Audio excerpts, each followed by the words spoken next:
ইলিশের দেশের মানুষ আমরা।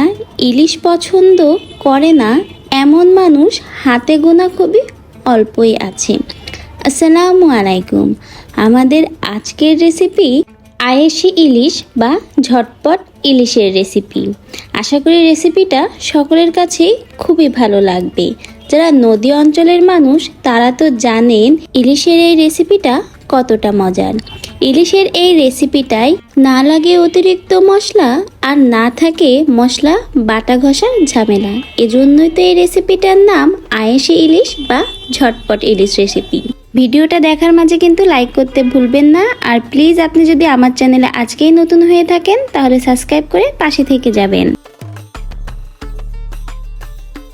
ইলিশ মাছ কেটে এখানে কয়েক পিস ইলিশ মাছ নিয়েছি। আপনারা যেমন পছন্দ করবেন সেই পিসগুলোই নিতে পারবেন। আর পিসগুলো আমি ঠিক রেগুলার যেরকম সাইজ করে কেটে থাকি সেইভাবেই কেটেছি।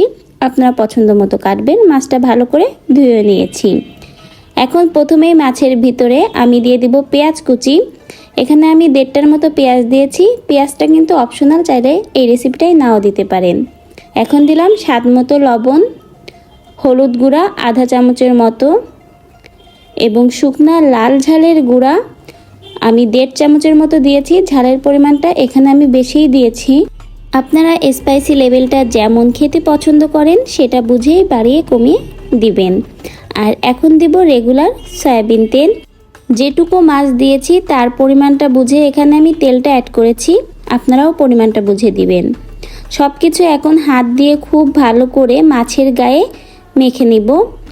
মাছের প্রতিটা সাইডে কিন্তু ভালো করে মশলাটা মাখিয়ে নিতে হবে, কারণ এর পরবর্তীতে আর মাছ রান্না করার সময় খুব বেশি কিন্তু নাড়াচাড়া করা যাবে না।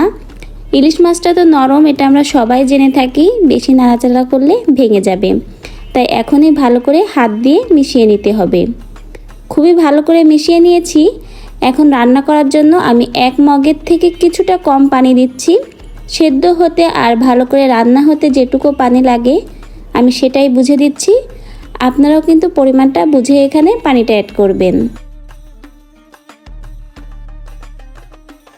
এখন ঢাকনা দিয়ে রান্না করে নিব। আর প্রথম 8 থেকে 10 মিনিটের মতো হাই হিটে দিয়েই কিন্তু ইলিশ মাছটা রান্না করতে হবে। 8 থেকে 10 মিনিট পর চলে এলাম। দেখতেই পাচ্ছেন ইলিশ মাছটা কিন্তু অনেকটাই খুব ভালোভাবে সেদ্ধ হয়ে গেছে। এখন আলতোভাবে উল্টিয়ে আমি ইলিশ মাছের অন্য সাইডটা দিয়ে দিব।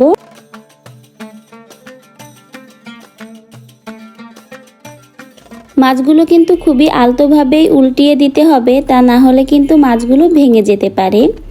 এখন আমি চুলার হিটটা কমিয়ে মিডিয়ামে রেখে আরও 15 মিনিটের মতো রান্না করব।